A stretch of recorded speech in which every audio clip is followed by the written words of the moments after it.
Episode 5. திவான் தாரிகா இருவரும் செல்வதை பார்த்த ரித்யா, என்னடி நடக்குதுங்க? 2 பேரும் இன்னைக்குதான் முதல் முறை பார்த்துக்கிட்ட மாதிரியே தெரியலையே, என்னவோ ரொம்ப வருஷம் பார்த்து பேசின மாதிரில போறாங்க என்று அவள் பாட்டுக்கு பேசிக் கொண்டிருக்க, அப்போது ரித்யா கையை பிடித்து உள்ளே இருந்து ஒரு கரம் இழுத்தது. அதில் அம்மா என்று கத்தியவாறு ரித்யா உள்ளே போக, அவளை பிடித்தெழுத்த அந்த கரம் கதவை மூடி அதில் அவளை சாய்த்து நிற்க வைத்து அவள் கழுத்தில் கத்தியை வைத்தது. கத்தியை பார்த்த ரித்யா கண்கள் அதிர்ச்சியில் விரிய, அப்படியே மெதுவாக அந்த கைக்கு சொந்தக்காரன் முகத்தை நிமிர்ந்து பார்த்தவள், நீங்க தானா? நான் யாரோன்னு பயந்துட்டேன் என்று மகிழனை பார்த்து கூறினாள். அதை கேட்டு அவளை கண் சிவக்க முறைத்த மகிழன், ஏண்டி கழுத்துல கத்தி வச்சுட்டு இருக்கேன், கொஞ்சம் கூட பயமே இல்லாம இருக்கா என்றான். அவனை பார்த்து சிரித்த ரித்யா, இந்த கத்தியெல்லாம் எனக்கு சும்மா ஜுஜுப்பி, நாங்க எல்லாம் எவ்வளவு பெரிய பட்டா கத்தியெல்லாம் பார்த்திருக்கோம், எங்க கிட்ட போய் இந்த மாதிரி குட்டி கத்திய காமிச்சா நாங்க பயந்துருவோமா என்றாள் சாதாரணமாக. ஓ, மேடம்க்கு கத்தினா பயம் இல்ல என்றான் ஒற்றை புருவம் உயர்த்தி. எஸ் என்று தோலை தூக்கி சாதாரணமாக கூறினாள். ஓ என்று அவளை நக்கலாக பார்த்த மகிழன் அப்படியே அவள் கழுத்தில் வைத்து மெதுவாக அழுத்தியவன், அப்படியே உள்ள இறக்கட்டா என்று கேட்டான். இவ்வளவு நேரம் கொஞ்சம் தள்ளி வைத்திருந்ததால் தெனாவட்டாக பேசிய ரித்யா இப்போது அவன் கழுத்தில் வைத்து அழுத்தியதில் அவள் வயிற்றில் பயப்பந்து ஓட, கண்கள் இரண்டையும் அகல விரித்து கண்ணை கீழே தாழ்த்தி கத்தியை பார்த்து எச்சில் விழுங்கினாள். அவளின் பயந்த விழிகளை பார்த்து சிரித்த மகிழன், என்ன இவ்ளோ நேரம் வாய் வாசப்படி வரைக்கும் போயிட்டு வந்துச்சு, இப்போ அசைய கூட இல்ல என்று நக்கலாக கேட்டான். வாசப்படி இங்க தானே இருக்கு, இவ்ளோ தூரம் தானே போச்சு, நான் ஒன்னும் ரொம்ப பேசலையே, ப்ளீஸ் அந்த கத்திய எடுங்கள, கோவத்துல உள்ள இறக்கிட்டா நீங்க உள்ள போயிடுவீங்க, உங்க நலன் விரும்பியாதான் சொல்றேன் என்று பயத்தில் திக்கி திணறி பேசினாள். அப்பா, இந்த மேடம் கண்ணுல கூட பயம் தெரியுது, காலையில இருந்து இந்த கண்ணுல எவ்வளவு திமிரு, எவ்வளவு நக்கலு, கிண்டலு, கேலி, இன்னும் என்ன அசிங்கப்படுத்துற எல்லாம் தெரிஞ்சுச்சு, ஆனா இப்போ பயம் தாண்டவம் ஆடுது என்று நக்கலாக சிரித்தவாறு கூறினான் மகிழன். உங்க கழுத்துலயும் கத்தி வச்சா தெரியும் தாண்டவம் ஆடுறது, ப்ளீஸ் எடுங்க, குடிச்சு வர இருக்கீங்க, போதையில உள்ள இறக்கிட்டீங்கன்னா அப்புறம் கல்யாணமான முதல் நாளே மணமகள் கொலை, மாப்பிள்ளை கைது அப்படின்னு பேப்பர்ல கொட்ட எழுத்துல வரும், தேவையா இதெல்லாம்? ஏன் கொன்னேன்னு கேட்டா சொல்றதுக்கு ரீசன் கூட இல்ல என்றாள் பாவமாக. அதை ஏண்டி செல்லும் நீ ஃபீல் பண்ற, அத நான் பாத்துக்கிறேன், உன்னை இன்னைக்கு நான் போடுறேன், நாளைக்கு நான் ஜெயிலுக்கு போறேன் என்றான்.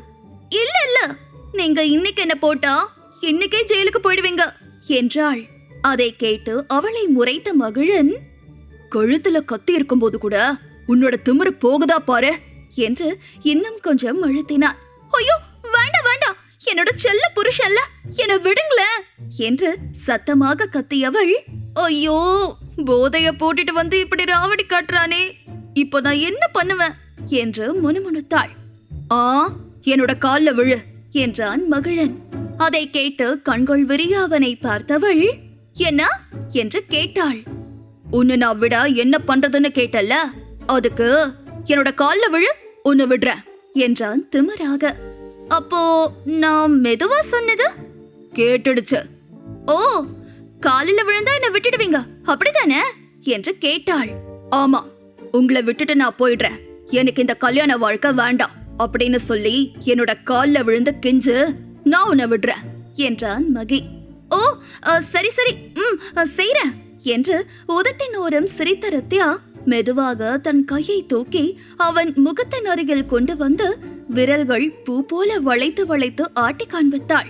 அதை பார்த்து சைடில் அவளை பார்த்த மகிழன், ஏய் என்ன பண்ற என்றான். இந்தியன் படம் கமல் போல கழுத்தில் அல்லது வயிற்றில் விரலை சொருகி விடுவாளோ என்னவோ என்று விழித்து அவனை பார்த்து சிரித்த ரித்யா,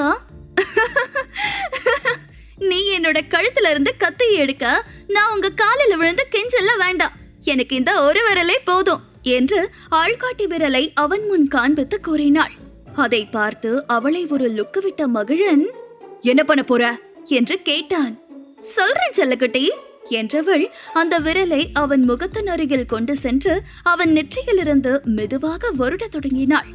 அதில் மகிழனுக்கு கூச்சம் ஏற்பட, ஏய் என்னடி பண்ற, கையெடு என்றவன் இன்னொரு கையால் அவள் கையை பிடிக்க போக, அதற்குள் ரித்தியா அந்த கையை இறுக்கி பிடித்துக் கொண்டவள் விரல் கொஞ்சம் கொஞ்சமாக கீழே இறங்கி வர, அதில் மகிழன் உடல் சிலிர்த்து ஒரு மாதிரி செய்ய, அதில் கழுத்தில் இருந்த கை நடுக்கம் எடுக்க, ஏய் சும்மா இருடி, பதட்டத்துல உண்மையா அறுத்துட்டு போற என்றான் எச்சில் விழுங்கியவாறு.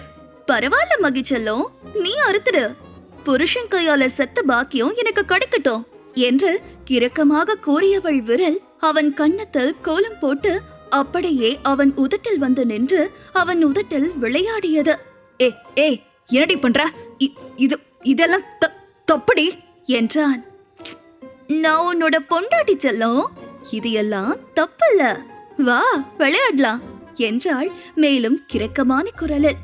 ஐயோ இவ என்ன இப்படி பண்றா, ஐயோ இன்னும் கொஞ்ச நேரம் விட்டா நம்மள கண்ணி கழிய வச்சிருவா போலையே என்று மனதில் விழித்தவன் வேகமாக தன் தலையை சிலுப்பி விட்டு அவள் கழுத்தில் இருந்த கத்தியை எடுத்து தூர போட்டவன் தன் உதட்டில் இருக்கும் அவள் கையை தட்டிவிட்டு, ஏ சி வெக்கமா இல்ல உனக்கு, இப்படிதான் ஒரு பையன் கிட்ட வெக்கமே இல்லாம நடந்துக்குவியா என்றான். அவளை முறைத்தவாறு புரிந்து தள்ளினான். அவனை தானும் முறைத்த ரித்தியா, நீங்க மட்டும் என்னவா இப்படிதான் ஒரு பொண்ணு அரசுற மாதிரி நின்னு கழுத்துல கத்தி வைப்பீங்களா என்றாள். சீ என்று அவளிடம் இருந்து தள்ளி நின்ற மகிழன், மூஞ்சிய பாரு, வெக்கமே இல்லாம ஒரு பையனை தொடுற, என்ன பொண்ணோனி, முதல்ல பொண்ணாடி நீ எல்லாம் என்று கேட்டான் அவளை முறைத்த. அத தாலி கட்டுறதுக்கு முன்னாடி கேட்டிருக்கணும் சார், இப்போ கேட்ட டூ லேட் மிஸ்டர் மகிழன். நான் பொண்ணுன்னு யார் சொன்னா, நான் பொண்ணு இல்ல பையன், போதுமா? ஐயா இந்த புடவை கட்டிக்கிட்டு ஒரே கடுப்பா இருக்கு, உங்க பேண்ட் சட்டை எங்க இருக்கு என்று கேட்டாள் சுற்றி தேடியவாறு. அவள் கூறியதை கேட்டு ஆ என்று விழித்தவாறு பார்த்த மகிழன், ஏய் நீ பொண்ணு இல்லையாடா, அடிச்சி இல்லையாடி என்று கேட்டான். அவன் கூறியதை கேட்டு சிரித்த ரித்தியா, இல்ல போச்சு, ஒரு பையனுக்கு போய் தாலி கட்டி இப்படி பண்ணிட்டீங்களே, உங்க வாழ்க்கையே போச்சு, இனிமே ஒன்னும் பண்ண முடியாது, இப்ப ஃபீல் பண்ணி என்ன பண்றது என்றவள், ஆமா உங்க லுங்கி எங்க இருக்கு என்று கேட்டாள். ஆ லுங்கியா என்று விழித்தவாறு கேட்டான் மகிழன். அட ஆமா பாஸ், எவ்வளவு நேரம் பொம்பளை கிட்டப்லயே இருக்கிறது, ஒரே நச நசன் இருக்குது, அதுக்குதான் உங்க லுங்கியை கொடுத்தா மாத்திப்பேன் என்று அந்த அறையில் இருந்த கபோர்டு அருகில் சென்று அதை திறந்தவள் அதில் இருந்த மகிழனின் டி ஷர்ட் லுங்கி எடுத்தவள், செல்லக்குட்டி ரெஸ்ட் ரூம் எங்க இருக்கு என்று கேட்டாள். அவள் செய்வதையெல்லாம் விழித்தவாறு பார்த்த மகிழன், எதுக்குடா டி என்று அவனே குழம்பி போய் விழித்தவாறு கேட்டான். எதுக்கு செல்லம் கேட்பாங்க, ட்ரெஸ் மாத்ததான், நீயும் பையன் நானும் பையன்தான், உன் முன்னாடி மாத்துறது தப்பில்லதான், இருந்தாலும் உன் முன்னாடி மாத்த கொஞ்சம் ஷையா இருக்கு அதான் என்றாள் ரித்தியா. அவள் பேசுவதையெல்லாம் கேட்டு மகிழனுக்கு தலை சுற்றுவது போல இருக்க, அடியே டியா டாவா ஏதோ ஒண்ணு, அடிச்ச போதெல்லாம் இறங்கி போச்சு, ஒழுங்கா சொல்லு, நீ பையனா பொண்ணா என்று கேட்டான். அவனை பார்த்து உள்ளுக்குள் சிரித்த ரித்தியா, இப்ப நான் பையனா இருந்தா என்ன, பொண்ணா இருந்தா என்ன சொல்லும், நீ என்ன என் கூட குடும்பமா நடத்த போற, அதெல்லாம் எதுவும் இல்லல்ல, சோ நீ ஏன் டென்ஷன் ஆகுற, ஃப்ரீயா விடு, ஓகே நான் போய் ட்ரெஸ் மாத்திட்டு வரேன் என்றவள் ரெஸ்ட் ரூம் கண்டுபிடித்து அங்கு சென்றாள். போகும் அவளை கண்கள் விரிய பார்த்த மகிழன், என்ன சொல்றா இவ, நிஜமா இவ பொண்ணு இல்லையா, ஐயோ அப்ப நம்ம ஒரு பொண்ணுக்கு தாலி கட்டலையா, இல்லையே இவளை பார்த்தா பொண்ணு மாதிரி தான் இருக்கா, குரல் கூட பொண்ணு மாதிரி தான் இருக்கு, ஆனா அவ இப்படி சொல்லி நம்மள குழப்ப விட்டுட்டு போட்டாளே, இப்படி புலம்ப வச்சுட்டாளே, இவ கூட வாழ போறது இல்லதான், இருந்தாலும் ஒரு பையனுக்கு தாலி கட்டி இது வெளியே தெரிஞ்சா என்னோட மானம் போய் மரியாதை போய் எல்லாமே போயிடுமே என்று விழித்தவாறு நகத்தை கடித்தவாறு டென்ஷனாக பேசிக் கொண்டிருந்தான் மகிழன். அப்போது மகிழன் டி ஷர்ட் லுங்கி அணிந்து கொண்டு வெளியே வந்த ரித்தியா அவனின் குழம்பி போய் புலம்பிக் கொண்டிருக்கும் அவன் முகத்தையும் உதட்டையும் பார்த்து அவளுக்கு சிரிப்பு அடக்க முடியாமல் வர, ஐயோ நிஜமாவே இவன் டெரர் பீஸ் தானா, ஆனா இவ்ளோ கியூட்டா அழகா குழந்தை பையன் மாதிரி இருக்கானே என்று அவனை செல்லம் கொஞ்சியவள் அவனையே 2 நிமிடம் ரசித்தவாறு பார்த்தவள் அவன் அருகில் சென்று, ஹா மகிச்செல்லம், கீழே போலாமா என்று லுங்கியை மடித்து கட்டினாள். அதில் அவளின் வாழைத்தண்டு கால் வெள்ளை வெள்ளையேன்னு தெரிய அதை யதார்த்தமாக பார்த்த மகிழன், லேடிஸ் கால் மாதிரி தான் இருக்கு, அதுவும் அழகா வர இருக்கே, வெண்ணையில செஞ்ச மாதிரி என்று அவனையும் மறையாமல் பார்த்தவன், அடிச்சி என்று தன் தலையை சிலிப்பிவிட்டு, ஏய் ஒழுங்கா என்னோட ட்ரெஸ்ஸ கழட்டுடி என்றான் கோபமாக. அச்சோ செல்லம், எனக்கு ஒரு பிரச்சனையும் இல்ல, ஏன்னா நீயும் பையன் நானும் பையன், முன்னாடி ட்ரெஸ் இல்லாம இருக்கிறது எனக்கு ஒன்னும் கூச்சம் கிடையாது. ஆனா உன்னை பார்த்தாதான் பாவமா இருக்கு, உன்னை பார்த்தா வர சின்ன பையன் மாதிரி இருக்க, பயந்துப்ப, அதான் யோசிக்கிறேன் என்றாள் கூலாக. அவள் பேசுவதை கேட்டு மேலும் மேலும் அவனுக்கு கோபம் வர, உன்னா என்று அப்படியே அவளை சுவற்றில் சாய்த்து நிற்க வைத்தவன் அவளின் இரு பக்கமும் கையால் அணை கட்டி நின்றவன், எதுக்குடி என்னோட ட்ரெஸ் எடுத்து போட்ட என்று கேட்டான். அதில் அவன் மேல் பீர் நாத்தம் வர அதில் தன் மூக்கை சொல்லித்தவள், மகி ரொம்ப நாறுது, முன்னாடியே மூச்சு பிடிச்சு வச்சுதான் நின்ன, இப்ப என்னால முடியல, பிளீஸ் போய் குளிங்க என்றாள் பாவமாக. அதை கேட்டு அவளை நக்கலாக பார்த்த மகிழன், நாறுதா, அப்போ இந்த உதட்டால இந்த உதட்டுக்கு ஒரு லிப்லாக் முத்தம் கொடுத்தா எப்படி இருக்கும் என்று கேட்டான். செத்துருவேன், பிளீஸ் தள்ளுங்க, எனக்கு இந்த நாத்தம் கொமட்டுது என்றாள் வாமிட் செய்வது போல பாவனை செய்த. அச்சோ, கிஸ் கொடுத்தா செத்துருவியா, அப்போ இப்படியாவது சாகு என்றவன் அடுத்த நொடி அவள் உதட்டை கவி இருந்தான். அதை கொஞ்சமும் எதிர்பாராத ரத்யா அதிர்ச்சியில் உறைந்து நின்றவள் அடுத்த நொடி அவனிடமிருந்து விலக அவனை பிடித்து தள்ளினாள். ஆனால் அவனோ அவளை கெட்டியாக பிடித்துக் கொண்டு விடாமல் அவள் இதழை சுவைத்துக் கொண்டிருக்க அவளோ அவனிடம் இருந்து விடுபட அவனை அடித்தாள். அப்போதும் விடாமல் இருக்க அவனை அடித்து ஓய்ந்தவள் கண்ணிலிருந்து கண்ணீர் வழிய தொடங்கியது. அது அவள் கண்ணிலிருந்து வழிந்து மகி கன்னத்தில் விழ அதில் தன் மூடியிருந்த கண்ணை பட்டென்று திறந்தவன் கண்முன் அவளின் மான் போன்ற கண்கள் சிவந்து அதிலிருந்து நீர் வழிந்து கொண்டிருப்பதை பார்த்த மகிக்கு அப்போதுதான் தான் செய்வது உணர வேகமாக அவளிடம் இருந்து விலகி அவள் முகத்தை கூட பார்க்காமல் குளியலறைக்குள் புகுந்து கொண்டான். இங்கு அவன் சென்றதும் சிலையாக நின்ற ரத்யா அடுத்த நொடி சுவரில் சாய்ந்தாற் போல கீழே அமர்ந்தவள் வேக வேகமாக தன் உதட்டை துடைத்தாள். பொறுக்கி பொறுக்கி என்று திட்டியவாறு தன் உதட்டை தன் கை கொண்டு துடைத்தவள் தான் அணிந்திருந்த அவன் ஷர்ட்டை தூக்கி அதில் தன் உதட்டை போட்டு தேய் தேய் என்று தேய்த்தாள். அவன் கிஸ் கொடுத்தது போகவே மாட்டேங்குது, என்னமோ பண்ணது, பொறுக்கி தள்ள தள்ள கிஸ் கொடுக்கிறான் என்று அழுதவாறு அவனை திட்டிக் கொண்டு தன் உதட்டை துடைத்தாள். அப்போது அவள் முன் வந்து நின்ற மகிழன், இந்தா இத வாயில ஊத்தி வாய கழுவ, நான் கிஸ் கொடுத்தது போயிடும் என்றான். அதை கேட்டு தலையை உயர்த்தி அவனை பார்த்தவள் அவன் கையில் இருப்பதை பார்த்து, என்னது என்று தேம்பியவாறு கேட்டாள். ஃபெனாயில், இத வாயில ஊத்தி கொஞ்சம் உள்ள அனுப்பிடு, கொஞ்சம் மேல கழுவிடு, சரியா போயிடும், எங்க வீட்டு பாத்ரூம் எல்லாம் இதுலதான் கழுவுறோம், பழ பழன்னு இருக்கு என்றான் உதட்டுக்குள் சிரித்தவாறு. அதை கேட்டு அவனை கொலைவரையோடு முறைத்தவள், உன்ன என்னோட வாய் உனக்கு என்ன பாத்ரூமாடா என்று சுற்றி முற்றி எதையோ தேடியவள் கண்ணில் அங்கு டென்னிஸ் பேட் தெரிய அதை வேகமாக எழுந்து சென்று எடுத்தவள், உன்னா என்று அவனை அடிக்க வந்தாள். அதில் சிரித்த மகிழன், ஏய் வேணாமடி, நீதானே சொன்ன வாய் ஒரு மாதிரி இருக்குதுன்னு, அதுக்குதான் எடுத்துட்டு வந்து கொடுத்த, என் மேல எந்த தப்பும் இல்ல என்றவன் கதவை திறந்து கொண்டு வெளியே ஓடினான். டேய் இருடா, உன்னோட நாத்தம் பிடிச்ச வாயை வச்சு கிஸ் கொடுத்து என்னோட அழகான வாயை நான் அடிச்சுட்டு நான் ஃபெனாயில் ஊத்தி என்னோட வாயை கழுவணுமா? நீ தாண்டா உன்னோட நாத்தம் பிடிச்ச வாயை அதுல கழுவணும். நில்லுடா, இன்னைக்கு உன்னை இந்த பேட்டால அடிச்சு மண்டையை உடைச்சு மாவிளக்கு போடுறேன், முக்கியமா உன்னோட வாயில ஆசிட் ஊத்தி கழுவுறேன் என்றவள் அவனை துரத்தினாள். ஏய் வேண்டாண்டி, என்ன துரத்தாத, அப்புறம் உனக்குதான் ஆபத்து என்று மகி கீழே ஓடினான்.